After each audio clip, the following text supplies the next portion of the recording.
মানে বাসায় হচ্ছে যে মুখোশ খোলা আর বাসার বাহিরে হচ্ছে যে মুখোশ পরা পরিমণি, যে বাসায় এক রূপ আর বাহিরে এক রূপ। বাহিরে হচ্ছে মানবতার ফেরিওয়ালা আর ভিতরে হচ্ছে ভয়ঙ্কর রূপ। তো অবশ্যই, কারণ হচ্ছে কি যে আমি আদৌ দেখি নাই যে ভালো, আমার এটাই ভালো লাগে যে একটা মানুষ দেখি যে বাহিরে হচ্ছে বাংলাদেশের মানবতার ফেরিওয়ালা বাংলাদেশ ব্যাংকের, আর ভিতরে দেখি যে নিকৃষ্ট। এটাই হচ্ছে আমার একটা হাস্যকর বিষয়, এটাই আমার সবচেয়ে ভালো লাগার বিষয়।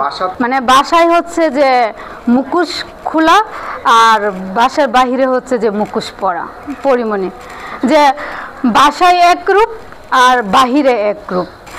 বাহিরে হচ্ছে মানবতার ফেরিওয়ালা আর ভিতরে হচ্ছে ভয়ঙ্কর রূপ। ওর কাছ থেকে তো ভালো কিছু শিকার নয়, পরিমণি মাথাল অবস্থায় থাকে, আর ওইটা কাছ থেকে তো আর ভালো কিছু শেখা যায় না। যে ব্যক্তি বলে যে তোর একটা মেয়ে হয়ে নর্মালি ওনার মতো সেলিব্রিটি কি এটা আশা করা যায়?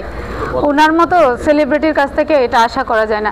আমি কখনো শুনি নাই যে একটা বাংলাদেশে এমন বড় সেলিব্রিটির কাছ থেকে এটা আশা করা যায়। ওনার কাছ থেকে শেখার মতো কিছুই নেই। কারণ হচ্ছে কি বাসায় ঢুকতেছে আর গালিগালাজ করতেছে মেয়েদেরকে।